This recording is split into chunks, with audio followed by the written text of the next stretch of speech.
اللهم صل على محمد وآل محمد۔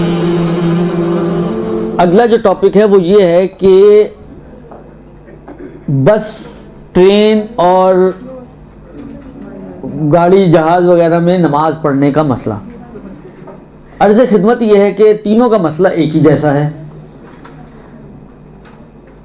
اگر بہت ہی کمپیکٹ فارم میں کہا جائے تو وہ یہ ہے کہ اگر تو جہاز میں یا ٹرین میں یا بس میں ایک ایسی نماز کہ جو جامع و شرائط نماز ہو، قبلہ، بدن کا نہ ہلنا، نارمل رکوع، نارمل سجدہ، یہ ساری شرائط والی نماز آپ پڑھ سکتی ہیں تو جہاں مرضی پڑھیں۔ آپ چاہے جہاز میں پڑھیں، آپ چاہے ٹرین میں پڑھیں، آپ چاہے بس میں پڑھیں، آپ چاہے گاڑی میں پڑھیں، آپ جہاں مرضی پڑھیں، آپ کی مرضی ہے۔ کیونکہ خدا کو صرف جگہ غصبی نہیں ہونی چاہیے، وہ اپنی جگہ پر ہے۔ صرف خدا کو آپ کی جامع و شرائط نماز چاہیے، درست؟ لہٰذا فرض کریں کہ ابھی ٹرین چلی نہیں، آپ جا کے بیٹھ گئی ہیں، اور جس طرح کے ہمارے اسٹیشن وغیرہ ہوتے ہیں، فرض کریں باہر پڑھنا مشکل ہے، آپ ٹرین میں کھڑی ہو کے پڑھ لیں، قبلے کا پتہ کریں۔ فرض کریں قسمت نے آپ کا ساتھ دیا، قبلہ اسی رخ پر تھا جس رخ پر جو گیپ ہوتا ہے بیچ میں سیٹس کے، تو آپ اسی رخ پہ آپ کھڑی ہوئی، اللہ اللہ خیر صلی اللہ، آپ نے کھڑے ہو کے نماز پڑھ لی، کون سی مشکل ہے اس میں؟ تو یہ تو آپ کی ایک نارمل نماز ہی کی طرح کی نماز ہوگی، اس میں کوئی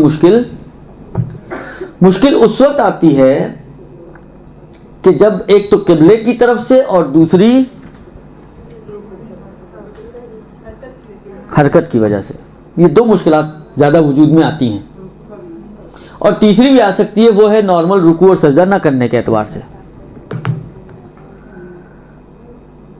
اس میں اس کا کمپیکٹ جواب یہ ہے کہ جس حد تک شرائط کا اور جتنی نماز میں شرائط کا خیال رکھنا ضروری ممکن ہو، اتنا خیال رکھنا ضروری ہے۔ فرض کریں آپ آدھی نماز تو قبلہ رخ پڑھ سکتی ہیں، آدھی قبلہ رخ نہیں پڑھی جائے گی، صحیح، آدھی پڑھیں قبلہ رخ۔ آدھی نماز آپ کھڑے ہو کے پڑھ سکتی ہیں، آدھی کھڑے ہو کے نہیں پڑھ پائیں گی، تو ٹھیک ہے، جتنی پڑھ سکتی ہیں اتنی کھڑے ہو کے پڑھیں، باقی بیٹھ کے پڑھ لیجیے گا۔ آدھی نماز جب تک مثلا گاڑی چلتی نہیں ہے، یا فرض کریں ٹرین میں خاص طور پہ دو گیپس ہوتے ہیں نا، ایک سیٹوں کے درمیان لمبے رخ پہ ہوتا ہے، ایک جو گزرنے کے راستہ ہوتا ہے وہ ہوتا ہے جو لمبے رخ پہ ہوتا ہے، اس رخ پہ ہوتا ہے۔ حالانکہ قبلہ وہی والی بات ہے، یا ادھر ہوگا یا ادھر ہوگا یا ادھر ہوگا یا ادھر ہوگا۔ حالانکہ فرض کریں آپ کا ایسا اینگل ہے کہ آپ جب تک ٹرین نہیں چلتی آپ اس کا خیال رکھ سکتی ہیں، بیچ میں کھڑے ہو کے پڑھ سکتی ہیں، لیکن جب ٹرین چلنا شروع ہوگی، قریب آ جائے گا وقت، لوگ چڑھ رہے ہوں گے، اتر رہے ہوں گے، تو پھر آپ کے لیے مشکل ہو جائے گا۔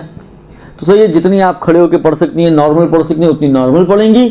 جہاں پر نارمل پڑھنا ممکن نہ رہے وہاں پر پھر آپ اب نارمل نماز پر آئیں گی۔ البتہ یہ اس صورت میں ہے کہ جب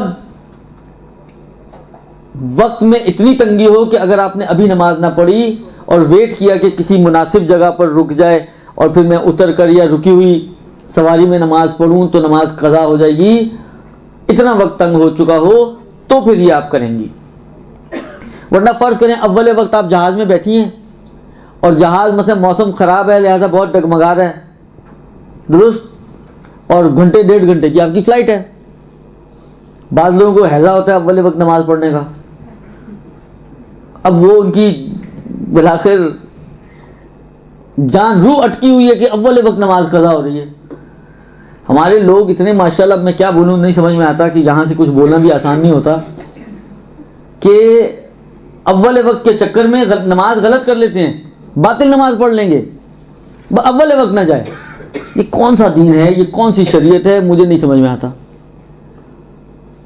اب مجھے کہا تو نہیں ہے، بات آئی ہے تو میں انشاءاللہ العزیز، اگر مجھے دو شرطوں کے ساتھ، ایک تو یہ کہ یاد رہ جائے اور دوسرا یہ کہ وقت مل جائے، تو فقہ کی جو بڑی کتابیں ہیں اس میں وہ موارد گنوائے ہیں، 10-11 شاید موارد ہیں کہ جہاں پر آپ کے لیے بہتر یہ ہے کہ آپ نماز کو ڈیلے کر کے پڑھیں، یعنی ریکمینڈڈ ہے شریعت کی طرف سے کہ نماز اول وقت کے چکر میں نہ پڑھیں، ڈیلے کر دیں آپ۔ تو وہ انشاءاللہ العزیز ان دو شرطوں کے ساتھ اگر ہوا تو اگلے ہفتے یہاں پر شریعت آپ کو کہتی ہے کہ آپ ویٹ کریں گے، بلکہ آغا سیستانی نے احتیاط واجب لگائی ہے، آغا خوئی خمینی نے تو ضروری سمجھتے ہیں کہ اگر آپ ایک صحیح نماز مثلا ابھی آپ پڑھیں گے، اول وقت تو مٹ جائے گی، نہ رکوع صحیح کر پائیں گے، نہ سجدہ صحیح کر پائیں گے، قبلہ پتہ نہیں ہے، ایک ٹوٹی پھوٹی لنگڑی لولی نماز آپ پڑھیں گی ایک درست. اما 1.5 گھنٹے بعد آپ جب اتر جائیں گی تو آپ ایک ٹھیک ٹھاک ہٹی کٹی نماز پڑھ سکتی ہیں.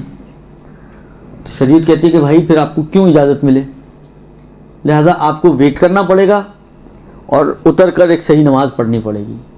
لیکن اگر وقت تنگ ہو تو پھر یہ باتیں اس وقت کی ہیں کہ وقت میں گنجائش نہیں ہے.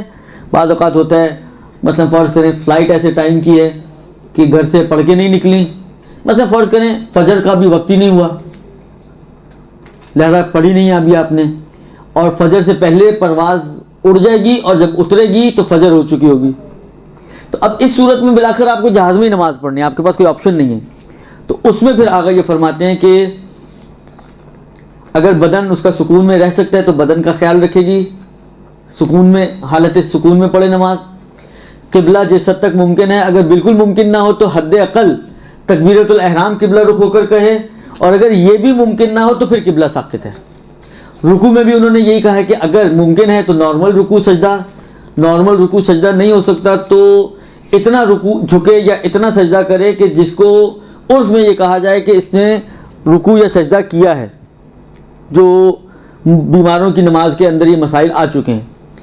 اور اگر اتنا بھی ممکن نہیں ہے تو آغا سیستانی نے فرمایا کہ کم جھکے، یعنی جتنا جھک سکتی ہے اتنا جھکے، اور اگر یہ بھی ممکن نہ ہو تو وہی سر سے اشارہ کرے گی سجدے اور رکوع کے لیے.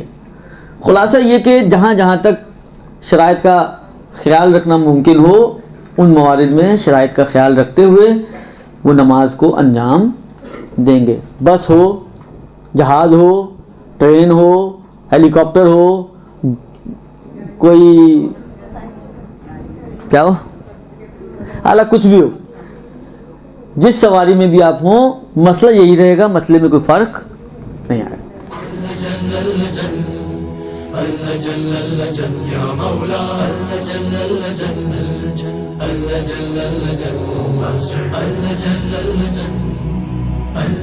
يا صاحب السماء